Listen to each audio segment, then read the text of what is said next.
What does it mean if someone says they're struggling so much, they have somebody on their back who has dirt on them and they can't get out of it? Or to put it another way, what does it mean to be enslaved by somebody else rather than, I would say, enslaved by your own core beliefs that are toxic? In other words, what does it mean to be the typical definition of a slave? For if you think chattel slavery, the slavery of blacks, enslavement of blacks in America, in this country, for instance, well, you wonder, you could say that certain people had dirt on the blacks. In what way? Well, I'd like to take a look at this. In what ways can somebody have control over us? And then we could say we're enslaved. I'd say, in my own viewpoint, type 1 slavery. Or again, in what ways can somebody have dirt on us and control us? You could even say, in what ways could we be blackmailed also? Here are my thoughts then. Well, I think everybody, first of all, would like to think, generally speaking, that they are kind, loving people. But then mankind, I believe, has the cognitive ability to try, sometimes somewhat succeed at redefining who's a human being and who isn't. And then trying to expunge from the human race those they declare not to be human or to take advantage of them. For instance, in some countries, it being the case that humans have been used like machines for moving earth and building projects in general. That was probably the case also, for instance, with the building of the pyramids, or maybe even the Taj Mahal in India in more recent times. Adolf Hitler also declared whole groups of people genetically inferior, basically, and thus I would say not human.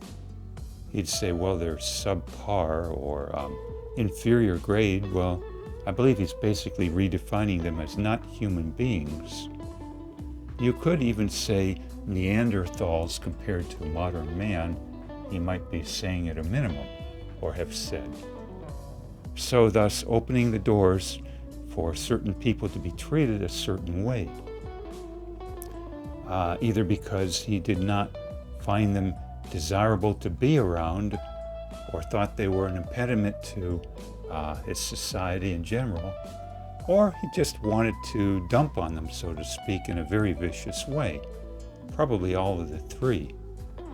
So at any rate, by redefining human beings as being basically bacteria, or for those who are not vegetarians, maybe redefining them as chicken patties or hamburger patties, well, then they can be consumed, can't they? Or just like a tree can be consumed for use as a paper product. So it strikes me this is one of the ways that somebody can have dirt over us, is how they can redefine a human being if they desire to do so as not a human being. I might add, by the way, my personal viewpoint lately is that one way also, even today, for someone to define someone else as a non-human being is to claim that the person is so unaware of reality concerning, let's say, redefining a person as so naive, clueless, that they are not really a human being, but more like a quote-unquote dumb cow or sheep. Yes, redefining someone as not a human being if they have so little awareness that they are like a sheep that can be controlled this way and that. And hence also then, unfortunately, even contempt rendered towards the so-called sheep Homo sapien. You might even say some redefine Homo sapiens as sheep Homo sapiens, or sheep, I don't know what the term would be, but a nomenclature that says some people have 2 arms and 2 legs and a head with a certain size brain, but they're really sheep, so they're not really human beings, and can be done with like a sheep would be done with, or even, again, bacteria. I'd say another form of reframing the concept of enslavement, or somebody having dirt on us, so to speak, has played out in several ways I've seen in my own personal sphere. I once rented, for instance, a place from a man, and only, my goodness, 20, 30 years later did I discover recently that he had, in his 90s, if not earlier, been suing people right and left, utilizing pro bono lawyers, and everyone else was suffering greatly, having had to spend top dollar to defend themselves with their lawyers in defense. Hence, you could say, in a way, this rather unpalatable topic of pro bono lawyer actions, that someone can have control over us or dirt on us, whatever enslavement powers upon us, if they can utilize lawyer action and cause quite a ruckus upon the lives of others. For instance, you consider the 4 Duke University students who were sued by a stripper one evening at a party, and the mayhem that was caused to these 4 individuals. Granted, great disrespect was shown them, arguably, toward the woman, and yet, through the use of the legal system, their lives were upended, perhaps permanently. Another example is when my mother was once driving, and she connected with a vehicle in front of her at 5 miles an hour, and the 2 individuals hired a pro bono lawyer and sued her, claiming injuries. My mother had to see this go to court, and she was in her 70s at the time, upon which the judge immediately threw out the case with prejudice. Pro bono lawyers were hired. That is, on the behalf of the people suing my mother.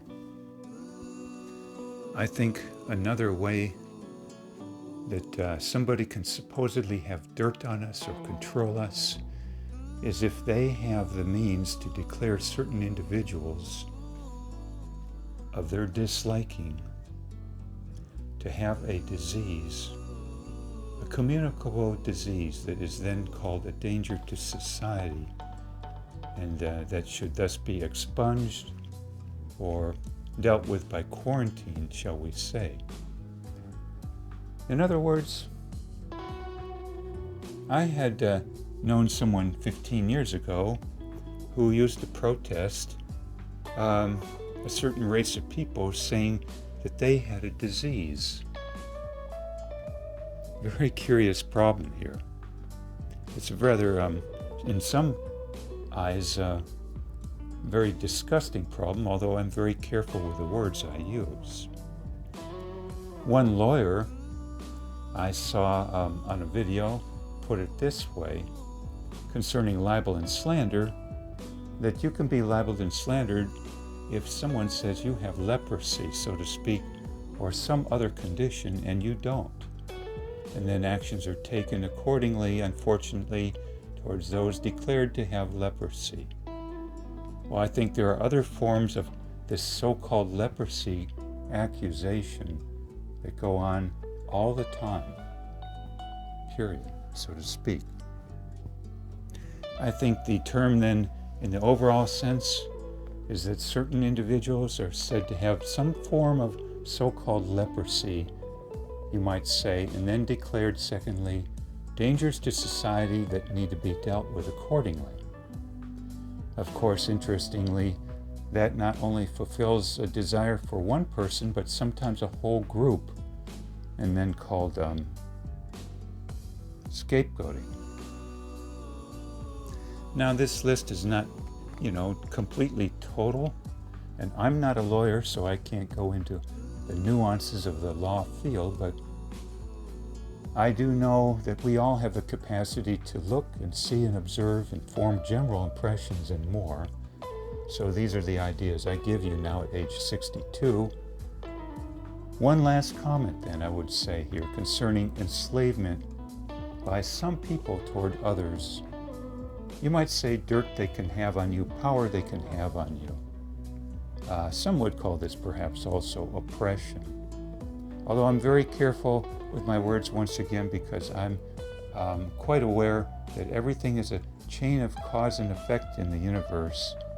And so there is, of course, a reason for everything. But at any rate, one last comment here, not trivial, and that is the topic of somebody having dirt on you, so to speak, because of something you did in your past, sometimes way past, and it being declared that you were such a toxic person, and then secondarily that the claim is that people really can't change in general because they have a strong genetic component that contributes to who they are, and that what you did way back in the past that was considered so toxic had a genetic component in turn that can't be changed, and so you're considered branded as a toxic person for life, a so-called danger to society for life or such, because of something way back. And so the question is, can a person change from the past or not? And a second question or third answer, question 2, going round and round with these words, is what about so-called relapses? Like when we're talking about struggles with alcohol or other chemical substances. So, for instance, I once knew a man for 2 years who wrote, quote, a cold check when he was about 20 and paid dearly the rest of his life with questionable employment. And to cope, he smoked heavily and now is dying at age 63 of COPD. He's a fine artist, considerably gifted writer, and yet no one would give him a chance because basically it was claimed in one way, shape, or form he was genetically toxic, unsuitable and incapable of change, and that what he did was bad stuff at age 20, writing a bad check, a cold check, for which he spent a little prison time, and then declared genetically broken, basically, for the rest of his life, and paid a heavy, heavy price. I'd say also a heavy, heavy price because he was not one of the select few who could achieve some noteworthiness to the extent of the phrase, be so good they can't ignore you, or they can't turn down what you have to offer, despite this so-called toxic past that some would say had been genetically componented here, so to speak. So this is my final comment then. If somebody so-called has dirt or power on us, it could be because they're claiming that we have something in our past that was considered toxic or was labeled some kind of disorder, and secondly, that it was labeled so bad that you needed to be isolated or punished heavily, sometimes very unfairly in the whole scheme of things, I might add. And then once again, the person deemed incapable of changing on a genetic basis rather than an intellectual basis, by changing limiting beliefs, for instance, or changing a toxic environment. In fact, my last comment here, and I alluded to this a little earlier, some may bring up the concept of alcoholism or drug use of a different manner, say meth or cocaine, and claim, well, they can't really change, it must be partly genetic because they're having relapses. But my contention is, and I've seen this playing out in Dr. Biederman's talk on so-called borderline personality disorder, that to his amazement, if you took the so-called borderline person and put them in a very, very different and better environment, her diagnosis almost disappeared overnight oftentimes, and he was nonplussed and claimed, well, maybe it wasn't genetic at all, or didn't have a genetic component. So isn't it quite difficult for someone to overcome any defense mechanism, I would say, including the use of alcohol or meth or what have you, called substance disorders or problems, if you don't help them escape from the so-called toxic environment? And isn't in many ways, shapes, and forms Urbania today, some argue, a toxic environment, especially if there isn't an express reason to be there for a long period of time and ways to cope with the stress? You might say then, how can you break free of something if you're in a toxic environment? And who gets to claim, and who is saying anything about what is a toxic environment and what isn't? Emil Durkheim, for instance, a sociologist, had talked about how Urbania had a somewhat 10 times higher rate of suicides than the countryside.